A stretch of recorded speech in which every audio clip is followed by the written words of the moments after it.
Christiana. Oh, hell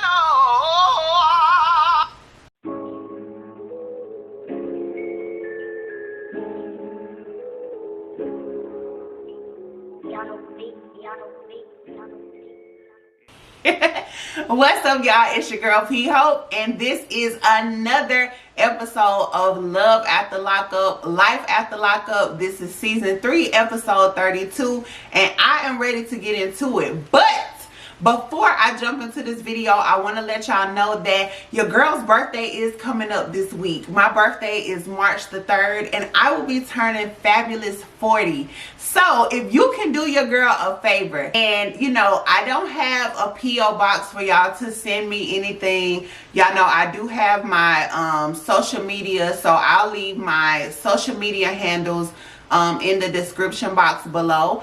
But if you want to do something for me for my birthday, this is what you can do for your girl. Drop down below and hit that subscribe button. That's all I ask for my birthday. So if you want to make my birthday, just hit subscribe. That's it. That's it. It's free. F-R-E-E. It's definitely free. And you know, it would definitely, the support would definitely be greatly appreciated, because I'm just really trying to grow my channel so that, you know, my videos can start expanding. Your girl is not out there. I'm very much a newbie, a rookie to this whole YouTube thing, and I'm just trying to get myself out there because I put in work each and every week. I am constantly dropping videos, and I just want to get better and better. I want the quality to get better. I want the content to get better. But you know, it is definitely a push and a motivation when you guys subscribe to my channel. My channel is growing very, very fast, and I'm truly appreciative of it. But you know, I thought, what better birthday gift than for my people to go ahead and subscribe to the channel. So if you fuck with your girl, then definitely leave me a comment down below and hit that subscribe button, and also hit that like button. Now that's very important too now. But anyway, I just wanted to get that on out there. I hope everybody is having a fantastic week. I know I'm gonna have one, and that's just on period pool. You know what I'm saying? I've been on this earth for 40 years. I've never had no health complications, and I'm just happy to be alive. A lot of people don't make it to see 40, so I know a lot of women don't like to reveal their age, but she's not one of them. She's excited to see 40, so you know what I'm saying? Just shout your girl out. Let me know that you stopped by, and I will thank you so much for it. Y'all know I love y'all anyway. Y'all, you know, y'all been holding your girl down since I got on here. So the love is definitely real. But we're going to jump right into this week's episode. Let's go. Okay, John and Christiana. Whoo, child. So, John and Christiana are on the way for Christiana to meet John's 3 children. Now, John says that he has a total of 8 children, but 3 of them actually live with him. I think the youngest of the 3 that live in the house is a 14-year-old daughter, a 16-year-old son, and then an 18-year-old daughter. So Christiana said that she was really, really nervous about meeting the kids, but she knows at some point it's gotta happen, and she just hopes that, you know, they accept her. So they pull up to the house, and I think the 14-year-old was already sitting there at the table, and she was just like, you know, hey, how you doing? Nice to meet you. Then the 16-year-old comes out from the back room, and you know, they didn't know if they wanted to shake hands, wave, or hug. But then the 16-year-old, the son, was like, I'm a hugger, you know, bring it on in, give me a hug. So you know, that he gave her a hug, and then he went on about his business.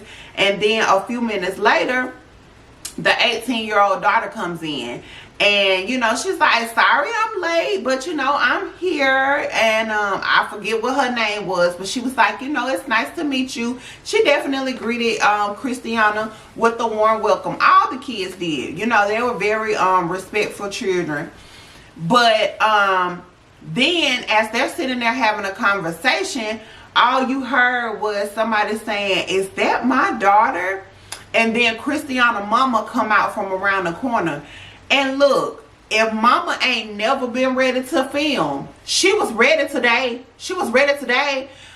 Mama came around the corner. She had her outfit on. She had her some lipstick on. She had her hair slicked to the back. And she had her inhaler, or, you know, whatever that thing is that sit in her nose, her little oxygen hose.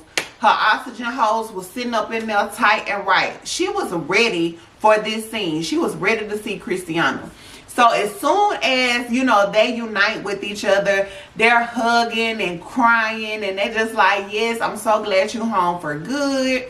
And Christiana was like, you know, yes, this is definitely a joyous occasion, but I really wish that Tara was here as well. And that's just what she was saying in the confessional.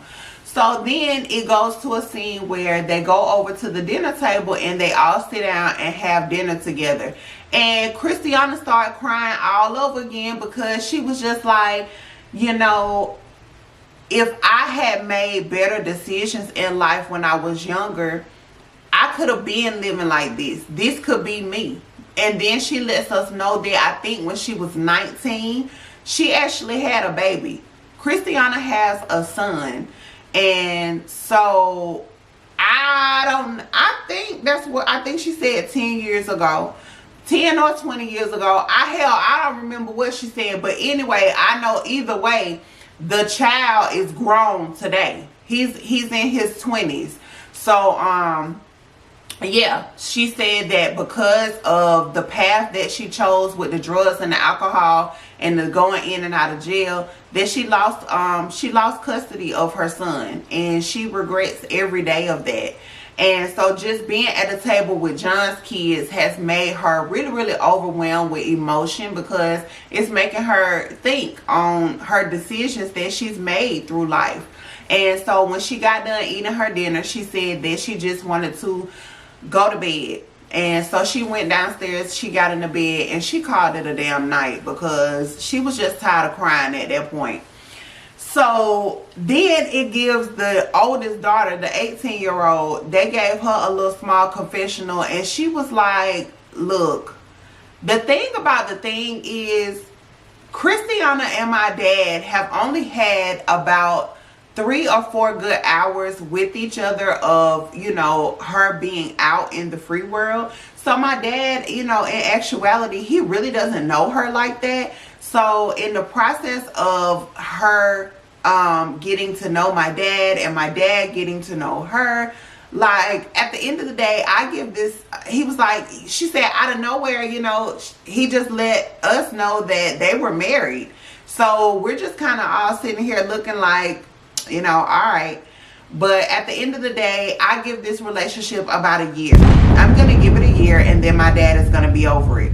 So the 18-year-old is very well aware that her daddy does not have all of his screws in his head, and that he is very spontaneous with his relationships, and he clearly gets bored with his relationships very easily. Oh, y'all, let me blow this out. Sorry, y'all, I had a little scented oil. I was burning some scented oil. I like for my room to smell a certain way. But yeah, I was burning some oil, and I didn't realize that it had burned out. So it was about to choke me to death. Y'all was gonna see me do a Wendy Williams. Our next caress, like I was about to go, and I didn't even know it from smoke inhalation. So anyway, like I said, the daughter is only giving this relationship about a year because she knows that her dad is, you know, he ain't got a mom. And then it pans to a scene where it's the next morning. Christiana lets us know that, you know, she slept wonderful, and with the little bit of sleeping that she did, because, you know, this was, I think she said this was only their 2nd or 3rd time actually being able to be intimate with each other. So they took full advantage of it. She said, you know, you see this room right here?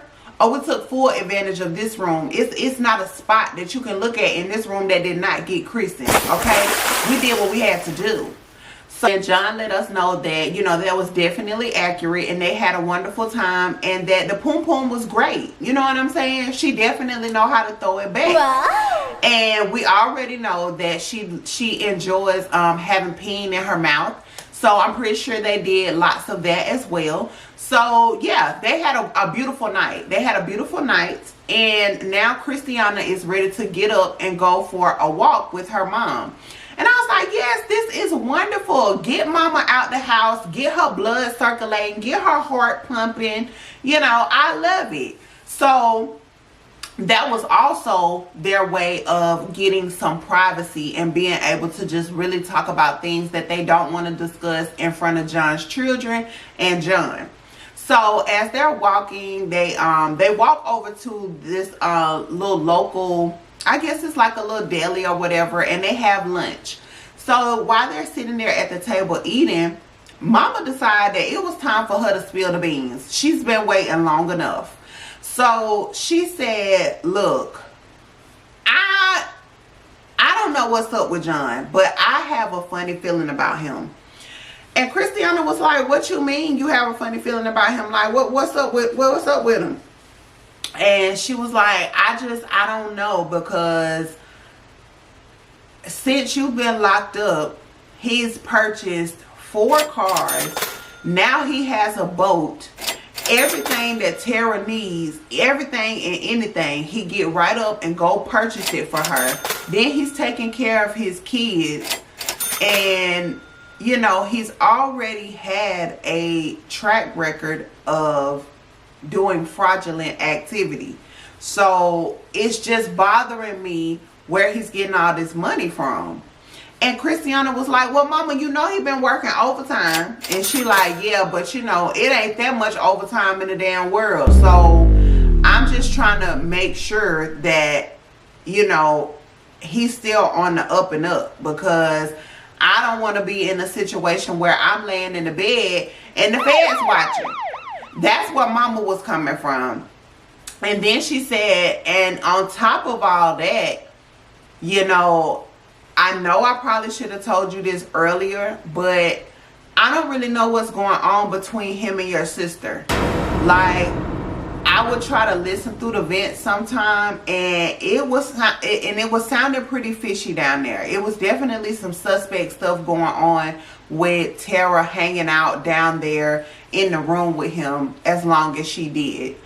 And she was like, do you think they slept together? And the mama was like, I don't know, child. You know, I wish I could have been a fly on the wall so that I could confirm or deny, but I really don't have solid proof whether they did or not. And so at this point, I'm sitting here waiting on Christiana to blow up, flip the table. I'm waiting on her to pull a Carly Red. This bitch is shaking the table. That's what I was sitting there waiting on. But Christiana didn't do none of that. She didn't have none of that energy. She just said, oh, well, you know, if that happened, you know, I could see that, because it could be a form of revenge, because, you know, I definitely slept with my sister's baby daddy. Oh my God. And I said, come again, say what, Christiana? You did what? And she said, I definitely threw my leg back for her baby daddy, her boyfriend. They was together at the time. You know, I was on my level. You know what I'm saying? I'm drinking, I'm partying, I'm doing drugs. I got a little high.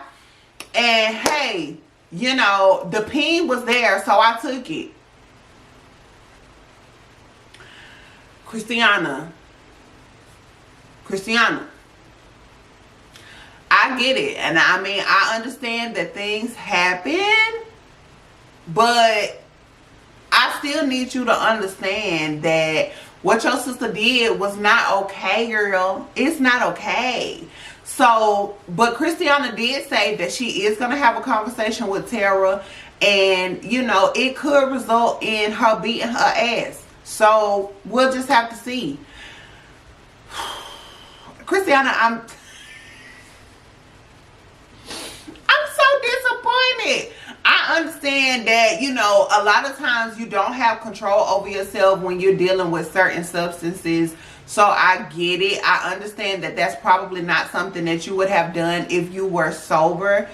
But this was not the outcome that I expected. Like, you was real calm and real chill because your first mind did not go to how trifling your sister is. Your first mind went to how trifling your ass is. So, you know, it is what it is. I respect your honesty. I definitely respect your honesty, and I can't wait to see if y'all gonna get to hooking or not, you know. And I definitely want to know if Tara done had John Peen in her mouth. I want to know. I'm here for it. So we'll see next week, y'all. Next week, the threesome. Let's start with Shane, John, and Lacey. So the scene starts out with John sitting at this table, and he's just really in his feelings and his emotions because he said that he can just not believe that Lacey was the one that actually called the police on him. So he's sitting down and he's just pouring his heart out on this piece of paper. He's got in the letter that, you know, he thought that they had a lot more love for each other than they really have, you know, and he's just pretty much writing this letter. He said, I hope we never cross paths again. I don't ever want to see you again. I don't. I mean, John is just upset. He's upset, and he feels like writing this letter is pretty much his way of closure. So he's writing the letter and he's getting ready to ride over there, and I'm assuming that he just gonna slide it off up in the mailbox. I don't know if he's actually gonna knock on her door and give her this letter, or is he gonna send it through a friend? I don't know. I have no idea how Lacey is supposed to get this closure letter, but maybe he just wanted to write it and burn it. I don't know. But he wrote it and then he rolled over by her house, but he still didn't give it to her. So then when that didn't fall through, well, then after that it went to a clip of showing what was going on inside the house. So when we get in the house, you know, the kids are still running rampant. Lacey is sitting in bed, you know, her and her big old pregnant belly with her matching bratwurst lips. I mean, them things is just big for no reason. Y'all, I'm gonna get over it one day. I promise y'all, I'm gonna get over it one day. But today, the lips are still bothering me, you know, at this particular time. So, you know, she's laying in bed. Shane is waiting on her hand and foot. So I don't know if she's almost towards the end of the pregnancy at this point, or, you know, if he's just being the good husband that he is. And he's just like, you know, baby, whatever you need, I got you. But they didn't really have too much going on in the house. They just wanted to let us know that, you know, they were home. And then so it goes back to John, and John is about to go crazy at this point. So he ends up calling his homeboy Lloyd. Y'all remember Lloyd? That was the dude who he was locked up with the dreads. So he ends up calling Lloyd, and he's like, look, man, this whole Lacey situation really got me fucked up. So I think I'm about to head over to the spot and have me a drink. And if the drink don't do it, then, you know, I might need something a little stronger. So at this point, John is on the brink of drinking and doing drugs because he's only been out for a few days. He said he already had a pep talk with himself that he was going to get out and do right this time. But he never expected to hear that Lacey was the one that had him locked up. And he never expected that they would not be in communication once he got out. Because y'all remember, they were together the night that he got arrested. So, you know, none of this is panning out how he expected it to pan out. And it's really, you know, fucking with him. So, Lloyd is like, oh, you about to head over to the spot? You talking about Footers? I think that's what it was called, Footers. And he's like, yeah. So he's like, all right, you know, I'll meet you over there. So I'm like, well, damn, you know, that didn't take no time for them to ride over there and get fucked up. But, you know, to my surprise, when Lloyd pulled up, he was like, you know what I'm saying, come to the back of the car. And I'm like, oh, damn, y'all finna get high right here on camera? And Lloyd whips out a bag and he's like, you know what I'm saying, I got something for you. And he hands it to John, and then we realize that it's nothing but some Haagen-Dazs ice cream. Yeah, Lloyd bought him some ice cream because they had a prior conversation that, listen, when you feel like you need to have a drink, when you feel like them drugs is calling you, the best thing that you can do is have some ice cream. Have your favorite ice cream, and it will really help with those cravings. So I guess Lloyd has been out and been, you know, on the straight and narrow for the most part, and you know, that's what helps him. So he bought John some ice cream in the hopes that it would keep him from walking in the bar. And so from what we saw, it did the trick. You know what I'm saying? He let the hatchback on the back of his truck down, and him and Lloyd sat back there, and John ate his ice cream, and he spilled his guts out about, you know, all this fucked up shit that's going on with Lacey, and they had a good night. So as far as I know, neither one of them made it inside the bar. They ate ice cream and took their ass home. And so if that was the case, then John, I am really proud of you. But if something like this can trigger you to drink or to want to use, then you probably, if you haven't slipped up yet, you probably need to look into like maybe like a AA or some type of substance support group that can help you with something more than just ice cream. And I'm pretty sure that, you know, Lloyd probably went to some kind of you know, support group that helped him, and they probably gave him that trick and told him that, you know, ice cream is what will take you where you need to be. And so they probably have some other coping mechanisms that you can use as well, because if you can be triggered that easily, then it's going to be very easy for you to fall back into old habits. And you know, you get older, dude, so you know, we want to see you out here looking good, feeling good, and flourishing. You know what I'm saying? I want that for you. I want that for you, because you're not ugly, so it's not going to be hard for you to get another Lacey. You know what I'm saying? So just always keep that in mind. And you know, y'all didn't give us too much this week, so that was y'all little shine, and we're gonna move right on. Look, at this point, you know, they around here telling us shit that we already know. We are talking about Sarah and Michael at this point. Now, Mike has already spilled the beans a while back that, yeah, you know, since he's been in the house, he's definitely been tapping that ass. Like, yeah. So this week, we decided to hear it out of Sarah's mouth. So she's standing there and she's like, yeah, so, you know, things have been going great in the house with me and Mike. And, you know, hey, you know, we're in a co-parenting situation, so everybody's getting along in the house. The vibe is great. The girls love him being there. It works out well for me, because if I need to do something or go somewhere, I can just get up and go. And I mean, hell, at this point, we're still married. So if I'm at the point where I want to roll around in the sack and get me a little bit, like, that's just what I'm gonna do. So she's telling us about it, but she's still a little bit on the defense about it, because she knows that we're getting ready to drag the dog fuck out of her. Because just because you throwing that leg back is not going to put your family back together. Throwing your leg back is not going to make him want you any more or any less. He's just familiar with your vagina. It's there in the place where he's staying at, so he's going to do his damnedest to get it. He could still hate your guts. He could still have no respect for you. And when them lights go out, a vagina is a vagina. That's how men like Michael think. You know what I'm saying?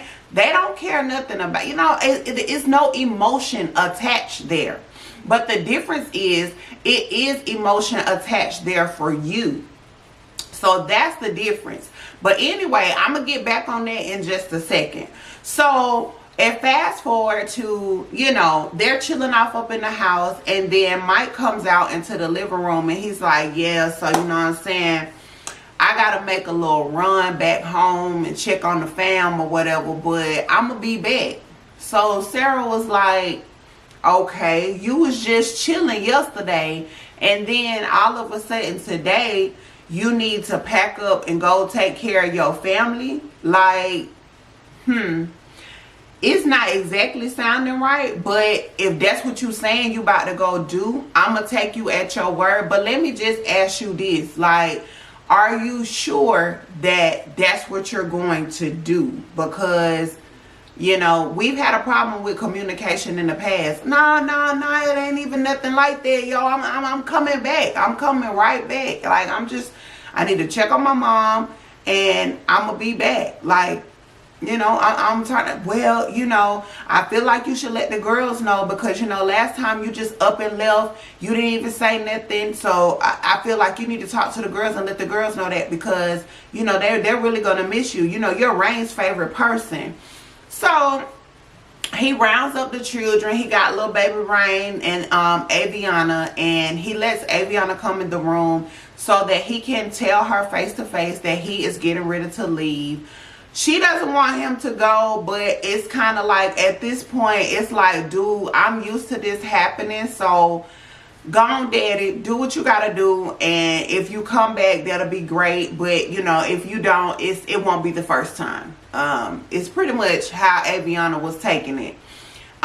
Sarah definitely felt some type of way about him leaving, and I feel like she's been through this so many times. She knows that Mike is on bullshit, but she's just keeping it calm, keeping it cool, and crossing her fingers that he's actually gonna do what he said he was gonna do. So he heads on out. You know, they're watching him leave, they're waving and doing all that old shit, and he vanishes off into thin air.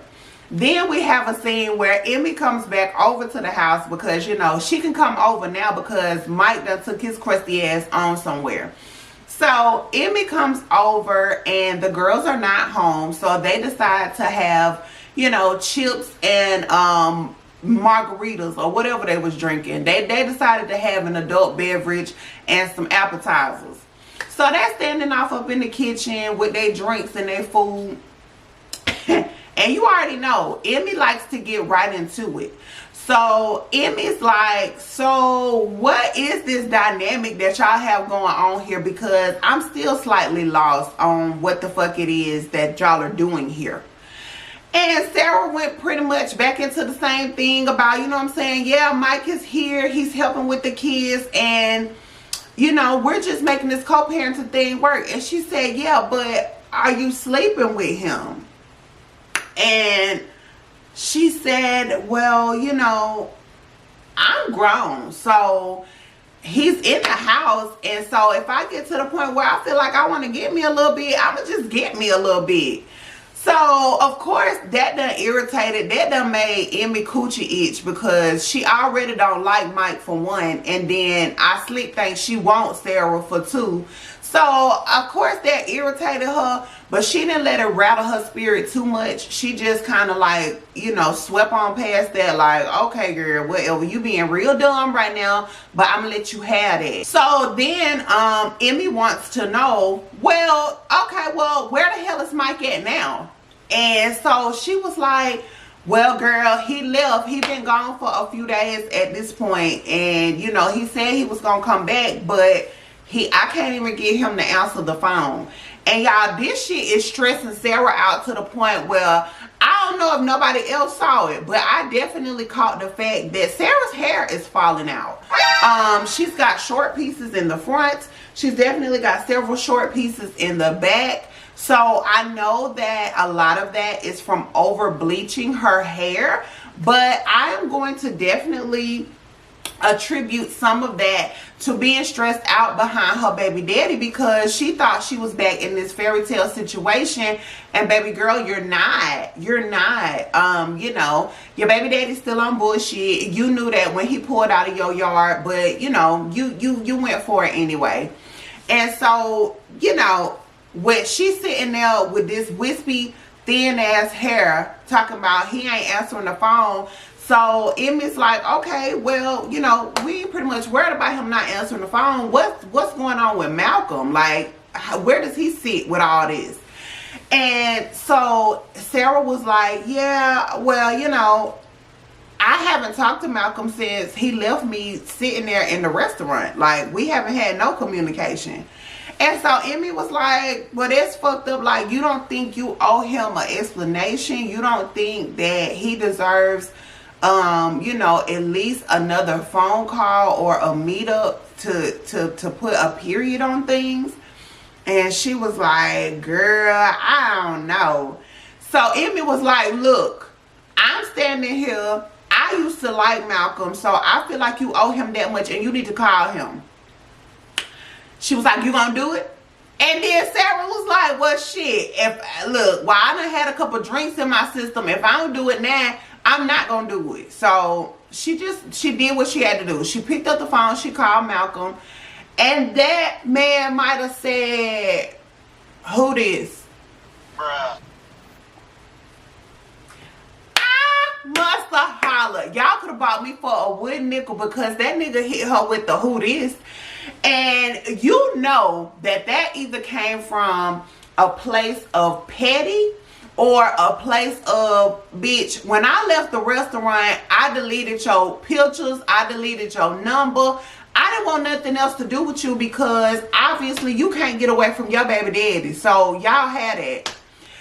And so he was like, who this? And so she's like, this is Sarah. So, so he's like, oh, okay, you know, hey, you know, what's up? How you doing? How's life treating you? And she's like, yeah, you know, so I just wanted to reach out to you because I feel like the way we left off was pretty jacked up.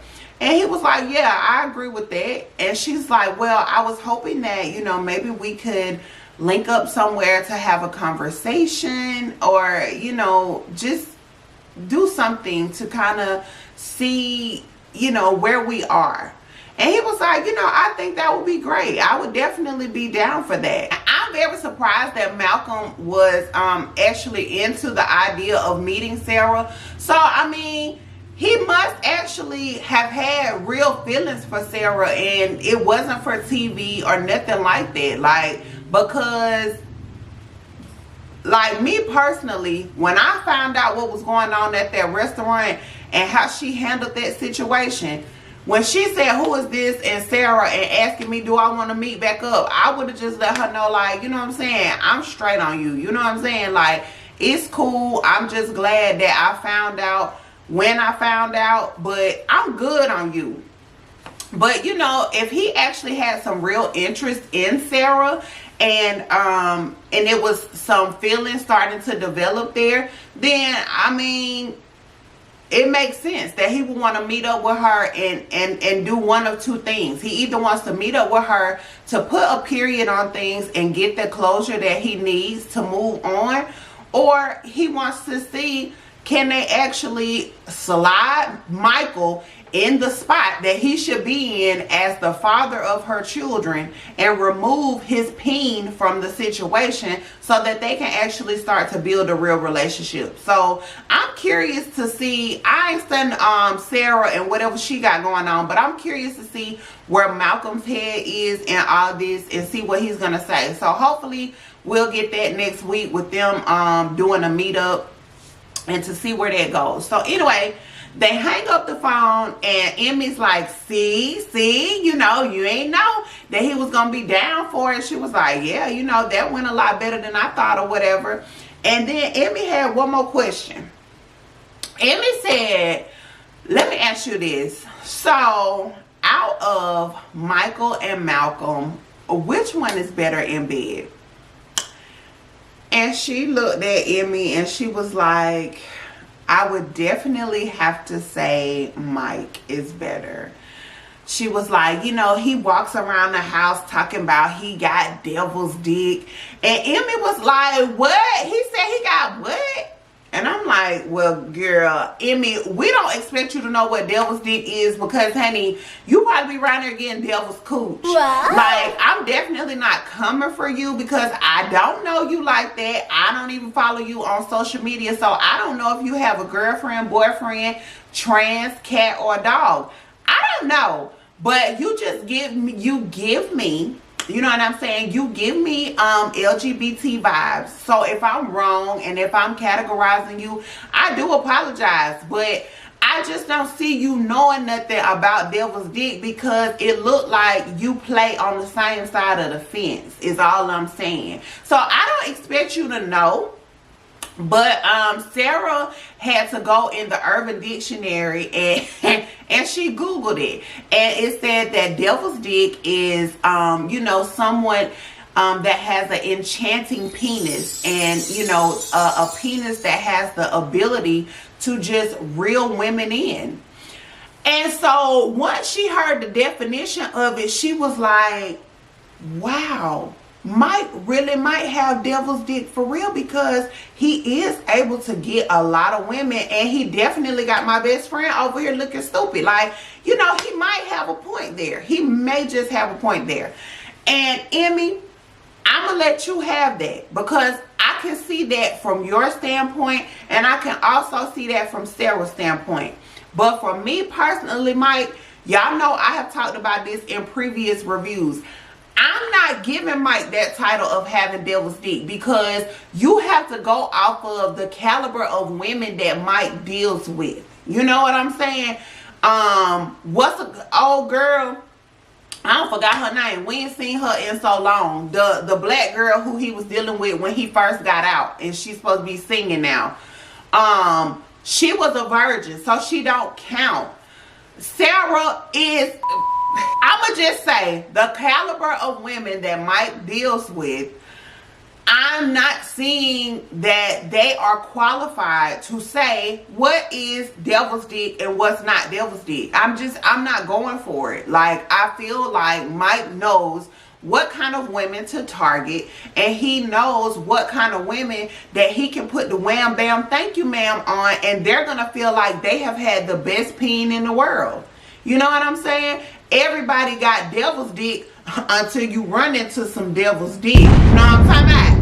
So, you know what I'm saying? Sarah may feel like she has this 14 karat gold peen that she is married to and attached to, but I can put her on to somebody, and she might end up looking at Mike like, bro, I don't know where you thought you was going with that little piece of meat, but you can't do nothing for me, because, you know, I have came over to the light. I have been redeemed. So I don't know. I can't give Mike that title. I don't know if Mike has an OnlyFans. I have not tried to Google or search or anything. I really don't want to know what that man working with. So, I mean, it could very well be true, but I just don't see it. I honestly don't see it. So, we're going to move on. Amber and Puppy. So, we are still hanging out with Amber, Puppy, and Amber's mom. She's still out here visiting. She's over at the local hotel. And y'all, it is so funny to me to see these scenes with them, because they're in my hometown. So everywhere that they're shooting at, it's like, oh, okay, they over at the so-and-so. Now they over at the so-and-so. I know where that house is. Like, it be so funny when I look at their scenes. So it makes me imagine, like, in these other scenes when people be seeing, like, the Las Vegas and wherever all these other people live at. Like, do that tickle y'all to know the these places where these people are? Because these scenes with Amber and Puppy are really tickling me.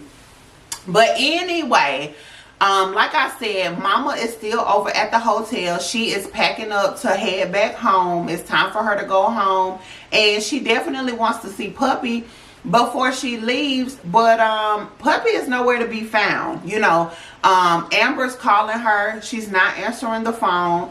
And so the mama is like, you know, that's not like her. Like, what's been up with her? And she's like, look, I don't know. I really don't know where Puppy's head is and what she has going on. And the mama was like, well, I think you need to just talk to her and be upfront with her and let her know what's going on with you and old boy. And just as she's saying that, her phone rings. So now Amber done had to step out in the hallway and take a phone call. And of course, it's her boo. So he's like, you know, I got something I want to tell you. And she's like, okay, yeah, what's up? He said, I'm coming home early. I'm coming home. Like, welcome me with open arms. And she was like, oh, well, you know, I didn't have no clue you was getting ready to get out. And then he went to looking crazy because he was looking at Amber the same way that I was, because he was like, you don't sound too happy about that. And she was like, look, I'm just saying, like, I need you to have your shit together when you come home, because I know what I got going on and how I'm trying to be a better person and a better citizen out here in these streets. And I just don't know if that's where your head is right now. So, you know, I'm happy about you coming home, but this means that I have to make changes sooner than I expected to make them. And so he's like, okay, well, you know, I promise you, like, I'm gonna do right this time. And she's like, look, I'm telling you, you ain't got but one time to fuck up and I'm gone. And he was like, you got my word. Like, I understand that. If I fuck up, you're gonna go, but I'm not gonna fuck up. So, like, you know, just chill. And she's like, okay, well, you know, I'm gonna do whatever I gotta do. Like, I know I'm gonna end up having to tell Puppy what's going on, but I'll figure it out. So he was like, okay, you know what I'm saying, do what you gotta do, handle your business. I just wanted to let you know that a pimp is getting out. So I don't remember if when they hung up, if she told her mama about the phone call. I don't think she did, but she was just letting us know in the confessional that, yeah, this means that a conversation is going to have to be had with Puppy a lot sooner than she actually wanted to have it. So that was that. Then what happened next? Oh, so they get outside from the checkout and Puppy ass is sitting outside on the bench. And I said, okay. So they're like, hey, you know, you finally showed up. Like, dang, you so late. She's like, look, you know, I came when I could. I got here when I could. And this the mama was like, are you all right? And she said, yeah, I'm good. And the mama got back on her weight loss again. And she's like, you know, you just losing so much of this weight. And she said, let me ask you about your drinking. She was like, do you consider yourself like a full-time alcoholic, part-time? Like, what's going on with that? And she was like, oh, no. Like, I definitely would not consider myself a full-time alcoholic. Like, I just like to have fun. So I would definitely say part-time. Like I'm good. I really am good. And she was like, okay, all right, I'll take your word for it. She was like, but you know, I gotta go, baby girl. So just take care of yourself until the next time I see you and stay out of trouble. She was like, I'm gonna stay out of trouble. Like, I'm good. So mama goes on about her business, and then so she asked Amber, I think she either asked Amber for a ride to the liquor store. And Amber was like, bitch, I don't have time to take you to the liquor store. I gotta go to work. I'm already late. And you know, my job means a lot to me. My stability means a lot to me. Like, you know, I can't afford to keep being late, and especially to take you to no damn liquor store. And she's like, fine, Amber, every time I ask you to do something for me, it's always a damn problem. Like, don't worry about it, bro, I'll walk. And so then she took off walking. And so I guess Amber kind of thought about it, and she was like, bitch, get in the car. And she was like, no, I'm not getting in the car. And she was like, Puppy, get your ass in the car, don't make me get out. So she gets in the car and she's still pouting, and she's like, I just don't understand why it's always a problem when I need to do something. And Amber was like, it's not a problem, but I don't think that you are taking this working thing as serious as I am. You know, I don't have no problem taking you to work. I'll take you to work. I'll drop you off at work. But you talking about going to this damn liquor store, ain't nobody got time for that. So it's not enough free time for you. It's not enough money for you. And it's stressing you the hell out. And then on top of that, you thought that you were going to be madly in love with Amber, and she's not reciprocating those same feelings to you. So all of this stuff has just piled down on Puppy out of nowhere, and it's causing her to want to do nothing but be drunk all the time. And so it's not a good look. You know what I'm saying? Amber doesn't like it. On top of the fact that she too busy trying to deal with this ex-boyfriend that, you know, she ain't even studying puppy like that. And like I said, I still fought you, Amber, on that. You should have kept it real from day one. And if Puppy and her mama would have put you out on your ass, then that would have just been whatever you had to deal with. You have a job. You have a steady income coming in. So you can find anywhere else to go rent out a room or to find your own place to stay. Even if you got to stay in an extended stay, you can afford that if you've been on your job, as long as you say you've been on your job. So you're using these people. You using Puppy for her place to stay, for her affection, and when you get drunk, you're using her for her ass, and you're wrong for that. You're very wrong for that, and you playing with that girl emotions. And that's why when it gets to that scene where it looked like she back there drowning, like, you should feel bad about that.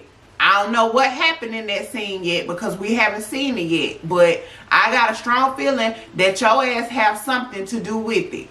So, you know, if you so big and bad, you need to be big and bad enough to be honest with Puppy, because at this point it's getting out of hand and you can see that it's stressing this girl out.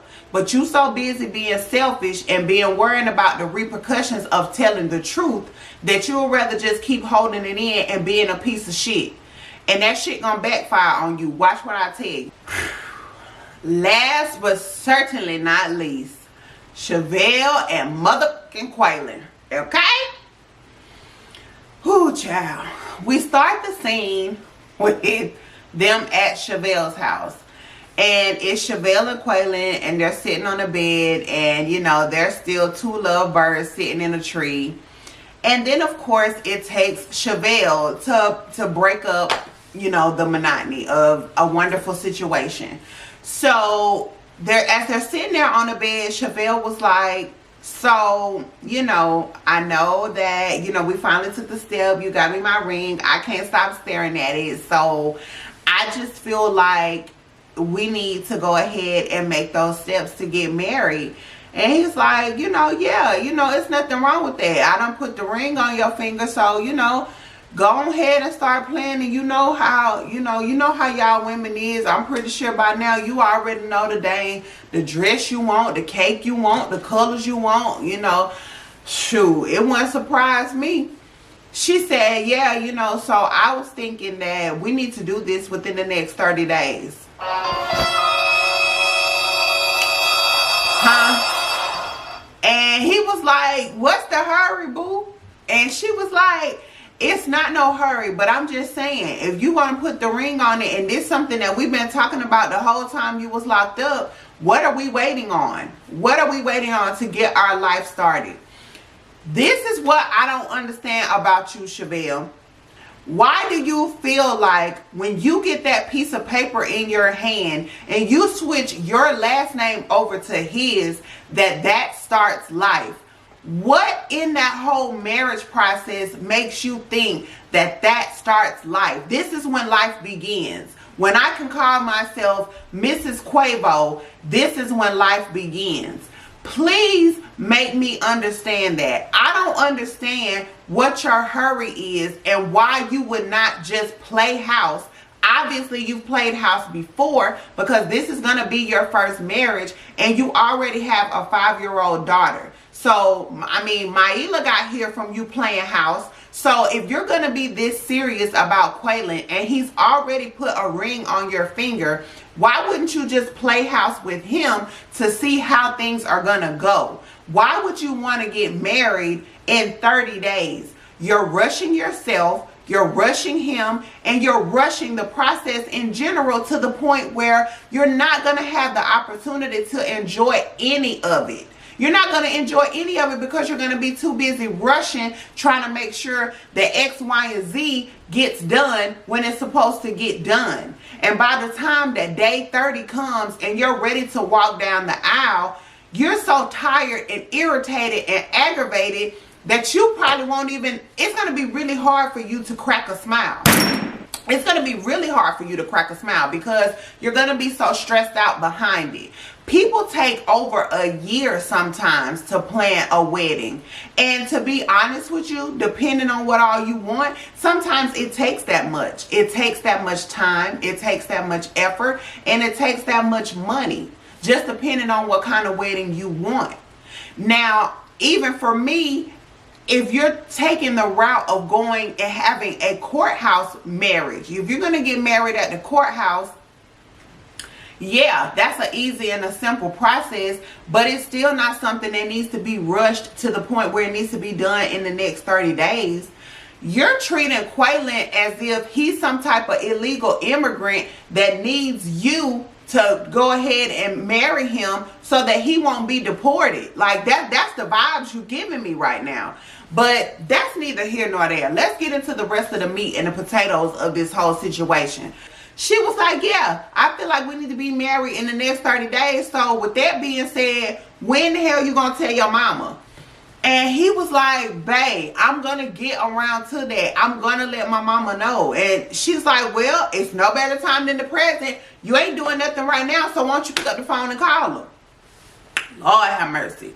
So he gets on the phone and he does a video chat with her. And she picked up the phone. She's like, oh, hey, my son, how you doing? She was all happy to see him and hear from him and everything like that.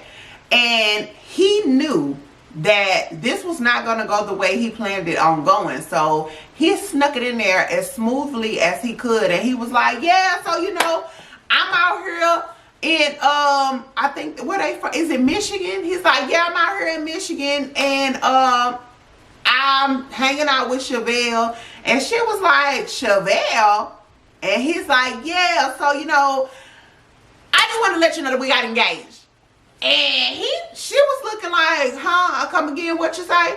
And before he can even repeat himself, he had done flipped the camera around to Chevelle. And she was like, yep, hey, how you doing? And the mama said, what the hell? Like, I thought you and Chevelle was broke up. And he was like, yeah, you know what I'm saying? We took a trip down to Branson. We worked everything out. And now we're engaged. Like, we about to get married.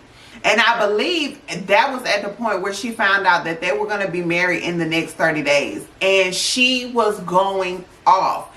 And Chevelle was like, hello, I'm still sitting here. And the mama said, Mama Quavo said, I don't give a shit if you still sitting there. I'm talking to my son. So how you can sit back. You could just really sit back because at this point, you pissing me off. And then she was like, did she manipulate you into this? Did she make you do this? And so Chevelle was like, hell no. He the one came and got me. He came and got me. And I said, well, you know, you do have a point there.